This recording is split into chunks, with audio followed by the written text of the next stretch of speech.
qu'il est beau ce ciel et qu'est-ce que ça fait plaisir. Enfin, le début de la saison européenne. Bienvenue à Marseille, traditionnelle terre d'accueil de la première manche de la Coupe de France, la Marseillaise. L'occasion de voir les nouveaux maillots, les nouvelles têtes, à commencer par la sensation Niki Terpstra, nouveau venu chez Direct Énergie.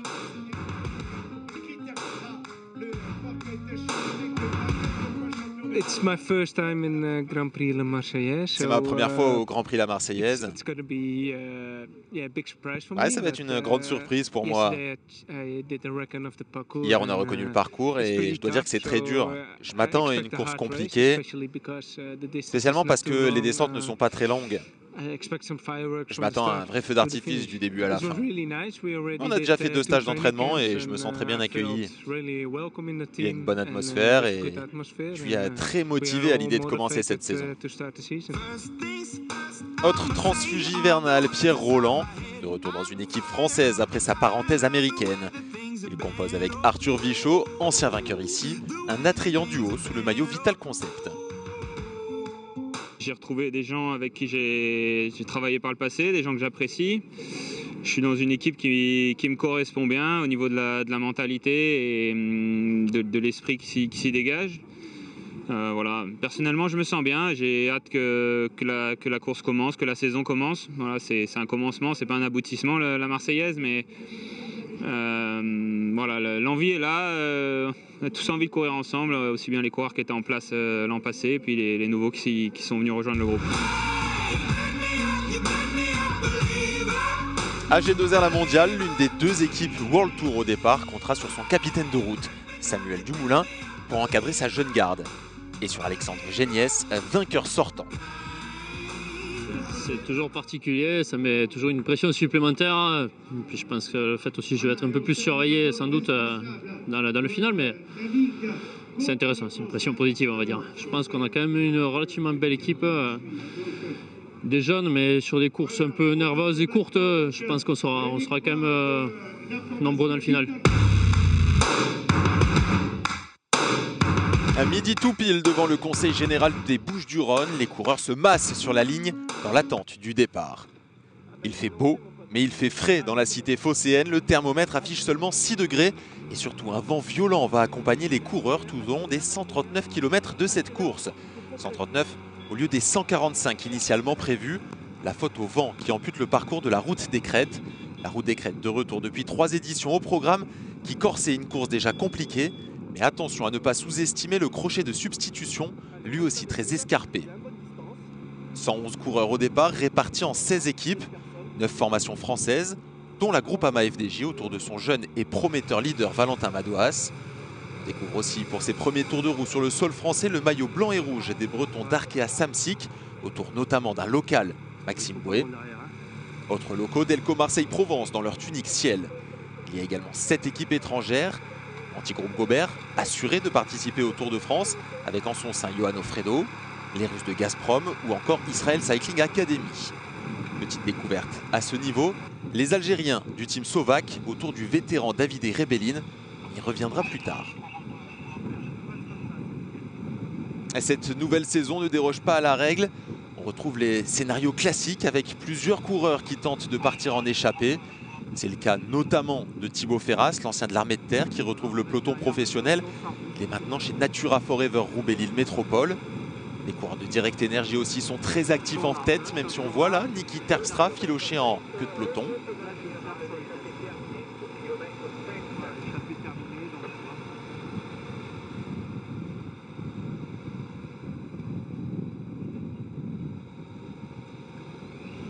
On tente, on retente, mais pas vraiment d'écart creusé sur les routes. Toujours en prise, ces routes. Les routes concoctées par Roland Villalonga, l'organisateur de l'épreuve.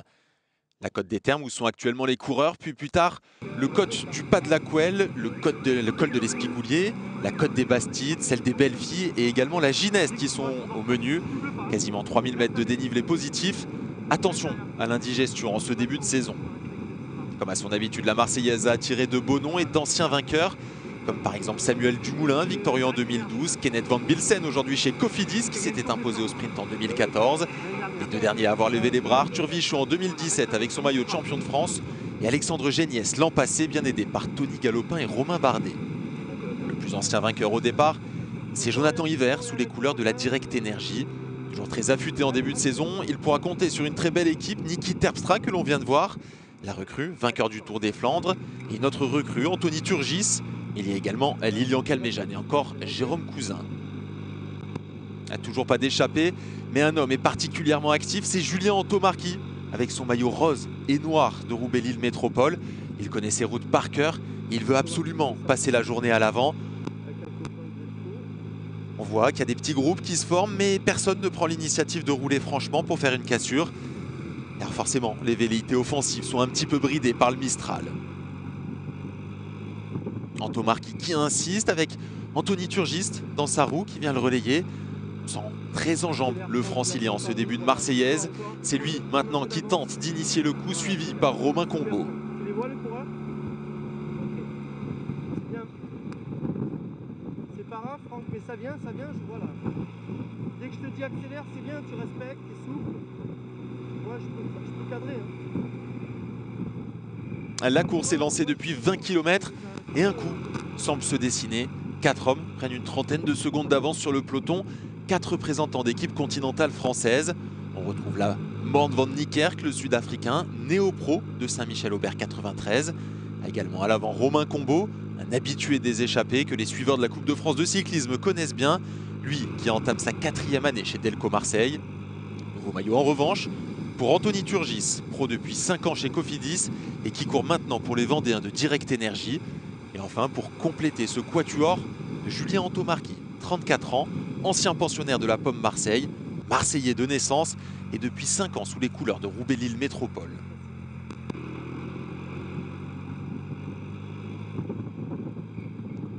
Petit trot derrière, c'est Vital qui contrôle le peloton et qui laisse filer les partenaires de Pierre Roland et Arthur Vichot. Les 2 recrues phares de l'équipe de Jérôme Pinault ne semblent pas inquiétés par le quatuor de devant et laissent une marge, beaucoup de marge. Il reste 110 km à parcourir et l'écart grimpe vite, très vite pour atteindre 6 minutes et 45 secondes.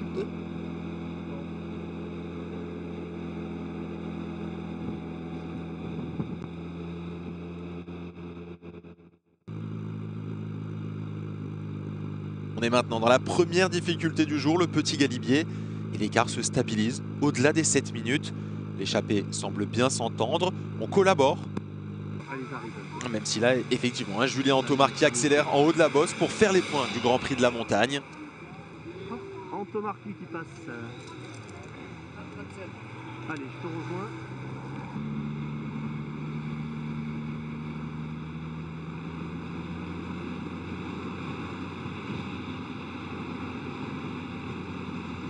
Julien Antomarchi, vainqueur d'étape sur le Tour du Haut-Var en 2011, devant Thomas Vauclair, vainqueur d'étape également sur le Tour du Hainan et du classement général en 2014. Un baroudeur habitué des échappées au long cours. 4 hommes à l'avant et une nouvelle tête, un néo-pro, Mort van Niekerk. Le Sud-Africain évoluait l'an dernier en DN3 au team Christian Magimel. Il a remporté 3 courses élites et 2 manches de la Coupe de France DN3. Stagiaire en fin d'année chez Dimension Data, c'est finalement Saint-Michel-Aubert 93 qui lui donne sa chance chez les pros. Pour compléter ce quatuor, Romain Combaud avec son maillot blanc et bleu de Delco Marseille.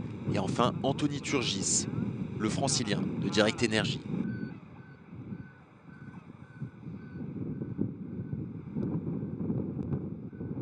L'écart continue de grimper, plus de 7 minutes maintenant pour ces 4 hommes de tête sur un peloton tranquille, très tranquille, où seul Vital Concept B&B Hotel assure la poursuite. Ils ne sont pas relayés.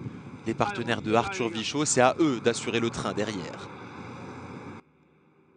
Et c'est l'occasion pour nous de découvrir l'équipe algérienne Sovac au travers de son capitaine de route, le très expérimenté Davide Rebellin, 47 ans, au départ de sa 27e saison. L'amour pour ce sport, l'amour pour ce que j'ai fait. C'est ma vie, c'est ma vie. Je suis crescu avec le vélo et j'aime bien ce que j'ai fait. Je l'ai fait avec joie, je l'ai fait avec plaisir. C'est tous les éléments qui me permettent d'être encore là. Donc ça va me permettre d'être encore en forme. J'ai le physique aussi qui me soutient et ça c'est bien. la Slovaque, ils ont normalement un projet pour faire monter de niveau, surtout les cyclistes algériens. Donc, il m'a demandé si j'aide pour dans ce projet. On a des cyclistes algériens de valeur, je crois, mais il faut expliquer beaucoup de choses, comment s'entraîner, l'alimentation. Moi, j'ai ce rôle aussi, pas seulement comme cycliste, mais aussi comme, disons, un directeur sportif en course.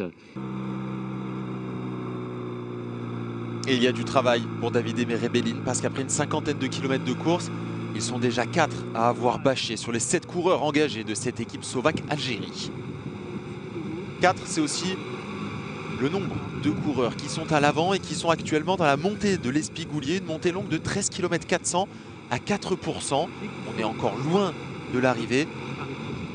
Mais attention à ne pas leur laisser trop de marge puisque Anthony Turgis, qui est actuellement en tête, a l'air très en forme également, très aérien. Romain Combo en 3e position. On sent que pour le Sud-Africain Van Niekerk, c'est un petit peu plus difficile. Il est ramassé sur sa machine. Anthony Turgis, c'est le classement général des boucles de la Mayenne en 2015. C'est une victoire lors d'une épreuve de Coupe de France, la classique Loire-Atlantique en 2016. Il est également vainqueur d'une étape du Skoda Tour du Luxembourg.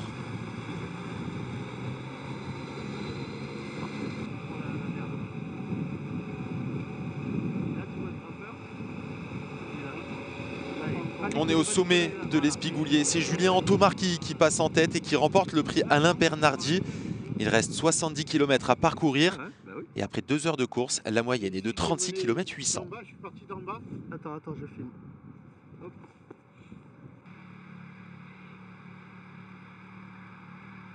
Descente de l'Espigoulier pour cette première étape de la Coupe de France cycliste, le Grand Prix La Marseillaise. 4 hommes sont en tête. L'identité de ces 4 hommes, il s'agit de Anthony Turgis pour Direct Énergie, Romain Combo qui représente l'équipe Delco Marseille-Provence. Il y a également Mort Van Niekerk pour Saint-Michel-Aubert 93 et Julien Antomartki qui court sous les couleurs de Natura Forever, Roubaix-Lille Métropole. 4 hommes qui comptent encore 5 minutes d'avance alors qu'il reste qu'on a parcouru 87 km et qu'il en reste 52 à parcourir. Derrière, et ce depuis le début de cette échappée, c'est l'équipe Vital Concept emmenée par Kevin Reza, emmenée par le Suisse Patrick Muller qui assure la poursuite. L'équipe de Vital Concept BB Hotel qui n'est pas relayée. Derrière AG2R, la Groupama FDJ se regarde, ils ne veulent pas passer de relais avec l'équipe patronnée, dirigée par Jérôme Pinault. Et forcément, eh bien, ça s'en ressent. Vous le voyez, l'écart qui baisse, mais qui baisse tout doucement. Encore 5 minutes d'avance pour les 4 hommes échappés. Et là, si on peut aller faire les visages un peu sur la gauche.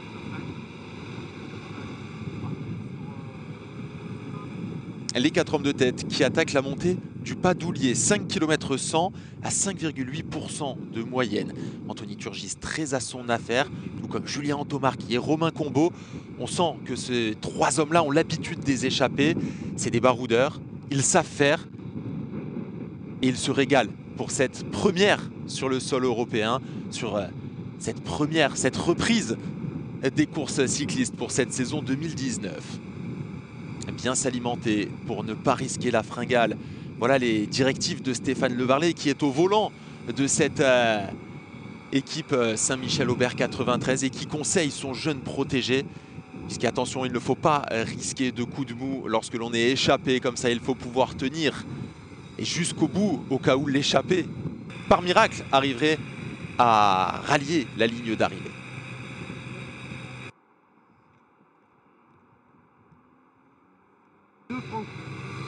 Ils étaient 4 et ils ne sont plus que 2. Mort Van Niekerk, que l'on voyait en train de s'alimenter il y a quelques minutes de cela, a complètement craqué. Et il a été accompagné dans cette craquante par Julien Antomartki. Malheureusement, le Marseillais ne parvient pas à suivre le rythme de Romain Combo et de Anthony Turgis. Ces 2 hommes-là sont donc maintenant esselés à l'avant. Ils ne sont plus que 2 à rester dans cette échappée. Mort Van Niekerk essaye de s'accrocher, mais c'est trop dur, c'est trop compliqué pour le Sud-Africain. L'ancien de chez Dimension Data, l'ancien de ces Christian Magimel qui va se faire rattraper, engloutir par un peloton où vous le voyez, il y a eu du changement à l'avant. Vital Concept BB Hotel a été relayé maintenant par l'équipe AG2R La Mondiale. On essaye de mettre en route. Attention à ne pas se réveiller trop tard dans ce peloton, puisque l'écart s'est stabilisé. Maintenant, il est autour de 2 minutes 30. 2 minutes 30 d'avance pour les deux échappés, alors que l'on attaque la grimpe du Pas de Loulier. Le moment choisi par Pierre-Luc Périchon, l'ancien de chez Fortunéo Samsic, qui a été transféré cet hiver. Il a signé chez les nordistes de Cofidis. Eh bien, il place sa première attaque sous son nouveau maillot. Une attaque qui, vous le voyez, n'est pas extrêmement tranchante. Et Pierre-Luc Périchon qui n'arrive pas à faire la différence et à prendre suffisamment d'avance. Devant, on a basculé en tête, on est redescendu, on est passé par Cassis et maintenant on attaque la longue, mais relativement facile montée de la Gineste, relativement facile lorsqu'il n'y a pas de vent. Or là, le vent souffle, il souffle très très fort. Il contraint les coureurs, vous le voyez, à essayer de se cacher, de s'aplatir sur leur machine pour résister.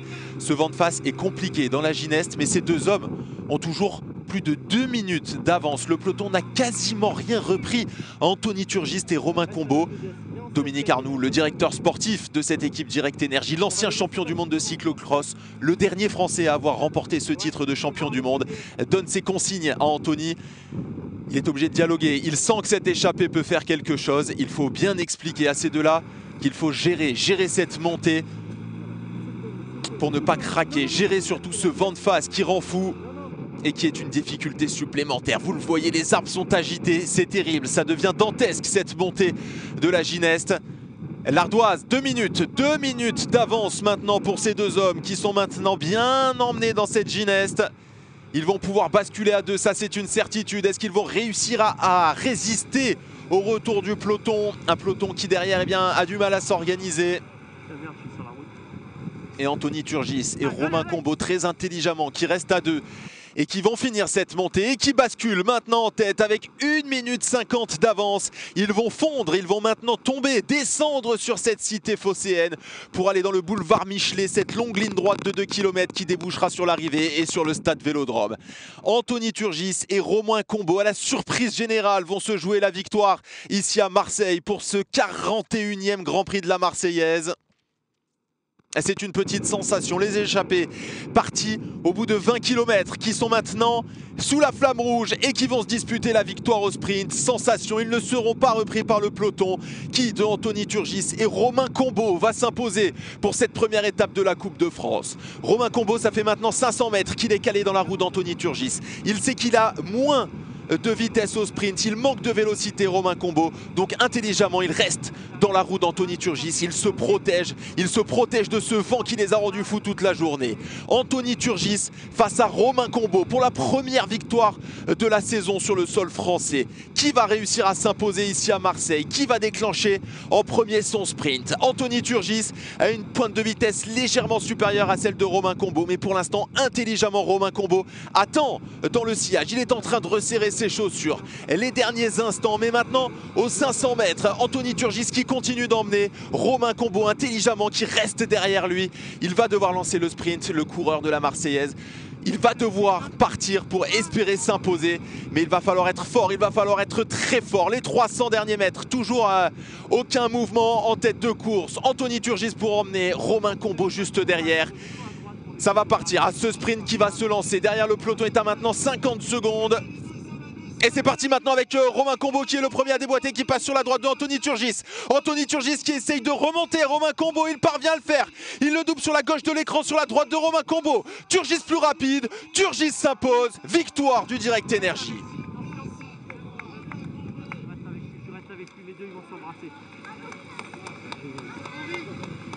Super.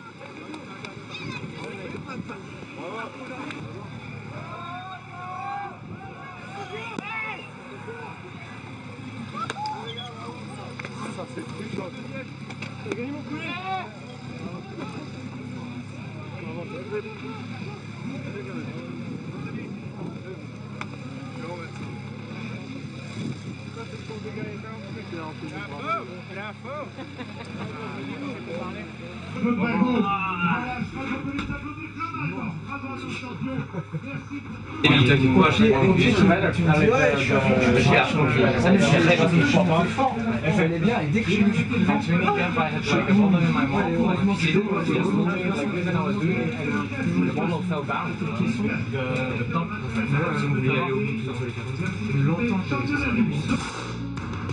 La 4e victoire de la carrière d'Anthony Turgis qui s'impose donc dans ce Grand Prix de la Marseillaise. Il devance son partenaire d'échappée Romain Combaud. Ces deux ont résisté au podium. C'est Tom Vandersbrouck qui complète ce podium. C'est vrai que de changer d'équipe m'a fait du bien, repartir un peu de zéro, la confiance. On a vraiment une bonne dynamique de groupe, donc on avait des coureurs assez forts. Donc là, en plus, je pensais pas réellement terminer comme ça à la Marseillaise. Je pensais plus vraiment aider dans un final et faire briller quelqu'un d'autre de mon équipe. Et bon, bah, aujourd'hui, ça allait vraiment très bien pour moi. Donc j'ai pu saisir mon opportunité et ça a marché. Avec cette victoire, il prend la tête provisoire du classement général devant donc Romain Combaud et Tom Vandersbrouck, le sprinter de Israel Cycling Academy.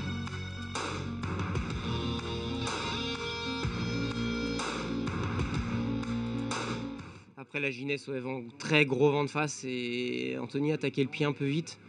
Moi, je commençais à un petit peu, pas plier les ailes, mais je commençais à être un peu moins bien que lui, je le voyais. Et je lui ai dit, t'inquiète pas, je reste avec toi, c'est long, mais voilà, roule un peu moins vite. Et il l'a compris parce que sur l'eau, il m'a dit heureusement qu'on était tous les deux parce que quand on passait devant, ça roulait vraiment. Enfin, ça roulait, des fois on était à 14 à l'heure, vent de face, ça soufflait vraiment. Hein, donc voilà, après on s'est très très bien entendu, il n'y a jamais eu de. Ça n'a jamais gueulé, on a toujours bien passé les relais et moi j'ai suivi les consignes d'Andy Flickinger parfaitement dans le final. Il m'a dit de plus passer le dernier kilomètre et demi, ce que j'ai fait. Je suis un peu moins fort qu'Anthony au sprint, donc voilà, j'ai joué ma carte. J'ai lancé le plus tard possible à 200 mètres. Et voilà, hein, il manque 70, 80 mètres, c'est comme ça, il était très fort, il a eu le temps de faire le tour pour repasser à droite. Donc voilà, ce que je disais tout à l'heure au bus, je suis déçu mais j'ai pas de regrets, quoi. Voilà, une belle journée et la saison est longue, hein, c'est que le premier jour, donc voilà, c'est de bon augure. La saison est longue, elle s'annonce magnifique, en tout cas elle commence de la plus belle des manières avec cette victoire de Anthony Turgis.